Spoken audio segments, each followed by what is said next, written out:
Hello and welcome everybody in today's episode. So today I would like to talk about a very important topic, which is a burning topic in Pakistan. People are talking about it.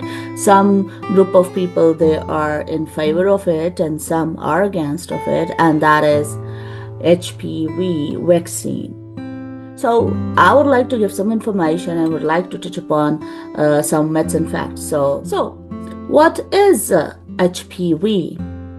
HPV is a human papilloma virus, a group of more than 200 related viruses. Some common type cause like warts, while other cause genital warts. Certain high risk type can lead to cancer, especially like let's say cervical cancer, most common, and like throat and mouth cancers as well. Some causes of HPV virus could be a sort of a sexual contact and some non-sexual contact as well, like skin to skin contact. And of course, there's another issue, which is like weakened immune system. So then there are some other reasons, which maybe some other time we would discuss, maybe in group discussion. So for this HPV, one vaccine has also been introduced. Vaccine which protects against the types of HPV, most common cancer, genital warts, that is Gardasil 9. And this is the recent one, which covers 9 HPV types, including a high-risk ones, which are 16 and 18, responsible for about 70% of cervical cancer. So it is more effective as compared to the previous Gardasil, and now covering 90% of cervical cancers and high risk of cancers as well. So now the question is, who should get it? A myth is that only girls should get it, but in fact, this vaccine is for girls and boys both, age to 14, before exposure to HPV through sort of sexual contact. And it can also be given to age 26 if missed earlier, and of course adults up to 45 years of age as well, being advised by doctors. I wouldn't go much in detail about the doses, but like it have got 2 doses and 3 doses style system as well. So now let's see some benefits as well. So the benefits would be, of course, a strong protection against cervical cancer and other HPV related cancers, prevents 90% of genital warts, and long-lasting immunity. But we shouldn't forget that we would have to get boosters of it, of course, because the sort of effect or effectiveness for this vaccine would not last forever. So definitely, accordingly, we'll have to get the booster doses. Now, let's talk about the main issue about the side effects. So the side effects could be, because we did also notice same like some sort of common side effects, which when we were having the COVID-19 vaccine, so being told that we might have like pain, redness or swelling at the injection site where would be injected, and could have mild fever, headache or fatigue. So these are sort of like common side effects. And I still remember the time that like when we had vaccine of COVID-19, so they didn't let us go, and they made us sit for about 15 minutes to just have a look, have a check that we are fine. Then we were allowed to go. So of course side effects do have of any sort of especially for this sort of vaccine, let's say for example COVID-19. Okay. Some myths and facts. Now let's discuss some myths and facts. So the myth is the vaccine causes infertility, and the fact is no evidence supports this. It protects fertility by preventing cancers that might require hysterectomy. Another myth is only this vaccine is only for girls, which is also a myth. But the fact is, boys also need protection, so they can also get, this HPV vaccine, not to develop cancer. So now the need when I felt it like to make this video in regards for cervical cancer and its vaccine, because now still mandate had been done or no, I have to find out about it, but still the campaign has started that they want more than like 90% of their girls to be vaccinated with this HPV virus. But before that, I wanted to bring some data here as well, like to share data that almost what is it that people are talking about it, and what's the data were showing about HPV cervical cancer patients in Pakistan. I did find out some sites, and through citing I'm saying this, that one published that each year about 5,000 women in Pakistan are diagnosed with cervical cancer. Around 3,000 women die annually from cervical cancer in Pakistan. Cervical cancer is the third most frequent cancer in the country. And of course, the main, the sort of the dangerous one are the 16 and 18. So now you have to remember that in your mind about the figure, the data, that 5,000 women each year. But then what about breast cancer? Won't we have a look towards the breast cancer data, patients being affected with that? Let's have a look. Now, if I compare the breast cancer spread in Pakistan, it's about like most common cancer among women in Pakistan. In 2020, about 26,000 women were diagnosed. 2020, right? It's the fifth year, like 2025. 2020, 26,000 women were diagnosed, and 13,500 deaths concerned from breast cancer in Pakistan. Incidence rate are high in Karachi, for example, 69.1 per 100,000 women per year. That's the rate of breast cancer patient in Pakistan, and women especially. So and the case, what's happening, that almost like at the age of 30s or 40s, these women's been diagnosed. Mortality rate is so higher.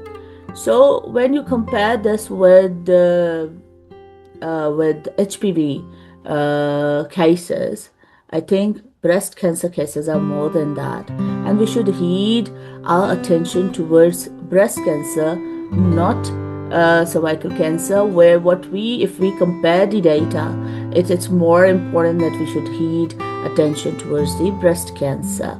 I don't say that HPV is not a sort of ignorable virus. We should definitely, look into that. And for that, like here in South Africa, of course, and other countries as well, there's a PEP test called that. If we would implement that as well, through PEP test, early diagnosis can happen, and of course, can go for treatment. If I revise, breast cancer in Pakistan, 25,000 to 90,000 new cases each year, as compared to 5,000 new cases each year.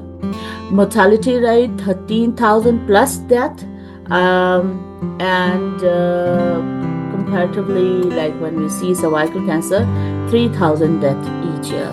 So now you can see the difference. Age at diagnosis, relatively younger, many women in 30 to 50 age of onset earlier than in many high-income countries. And cervical cancer tends to occur in adult women. Vaccine targeted at pre-adolescents to prevent future risk. So by looking at the data, breast cancer is a much larger current burden than cervical cancer in Pakistan in terms of number of cases and deaths. And because of that, public health effort must address it vigorously. Uh, I don't say, and we shouldn't ignore HPV, but for HPV, there's supposed to be the PEP test. There are a lot of things also, being engaged. I'm not gonna bring the Bill Gates here, of course, his involvement is there. Now, if I talk about the cultural difference compared to Western world to Eastern world, uh, our culture do not promote at young ages, let's say for example 9 to 14 ages of girls and boyfriends, which is a common culture in Western world. But here we have to keep one important point in notice, that our young children, they do not have a sort of like common boyfriends or girlfriends at this age. So that is very much important point, that of course, being Muslim and a Muslim country, we do believe that our children or our girls and boys are not at a risk of STI infection at early ages. When I talk about that, which countries have banned this HPV vaccine, like if I talk about big first world countries like UK, Canada, or US, they didn't ban actually, but people are talking about it because they suspect this vaccine could have severe side effects. So yeah, people are talking about it. And the country which banned actually was Japan in 2013. Japan Ministry of Health, Labor and Welfare suspended its proactive recommendation for HPV vaccine after the reports in the media of alleged side effects, including pain. And for my information and investigation, when I did research, it was about like this vaccine being given to 2,000 girls and found severe sort of pain. I also did find out about India's being used as a guinea pig of one of India also did ban this vaccine because they also found when this vaccine been given to their girls, young girls, 7 that been occurred, and some other cases of sort of fever and pain complaints, including some other side effects as well. One book I also would like to read, but can give you the name for now, and maybe I would make a second video on this, that how Merck and drug regulators hit serious harms of the HPV vaccine. So I would definitely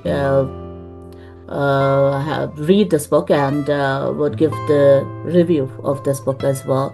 And then maybe the second episode, when I would make in regards with this vaccine, it would be in more detail, much more in detail. Now the point was making of this video was not to say something against this vaccine, but to bring the facts and figures in regards for this vaccine, and of course, the myths around it. So that was a purpose. But on the other hand, I do not say that we should ignore this virus, but definitely there are some other things as well of treating this virus that way, like as I gave you the example of pap smear. The last thing which I want to bring up here is something what is most importantly, because once if it would be a part of our immunization in Pakistan, so definitely it would be a sort of a kind of burden on Pakistani people. Once then that of course will have to be get vaccinated with this, and then there would be no choice, and of course we'll have to pay more money towards this thing, where I think that we should take more attention, or we should pay more attention towards the breast cancer comparatively to this vaccine. I can also talk about some ingredients what been used for this vaccine. Is one is L1 protein. Then there is another ingredient is that boosts the immune response is aluminum hydrophosphate sulfate. Stabilizer, other ingredients like sodium chloride, L-histidine, which is a sort of amino acid that stabilizes the vaccine, polysorbate 80 emulsifier. Then there is a sodium borate, which is a sort of a stabilizer, very small amount, and water for injection. So now there is a stabilizer. Then there is an adjuvant, which is a boost for immune response, and L1 protein is virus-like particle. So these are the active ingredients being used for this vaccine. I wouldn't go in more detail, otherwise my video would be more longer. I want to keep it short for now, but I am going to make few more videos where I would be discussing these ingredients in detail, about these chemicals and sort of the whole kind of combination of it. And one more thing, which I have to read that book, and of course I have to give you the review of that book as well, so probably would be helpful for us to understand.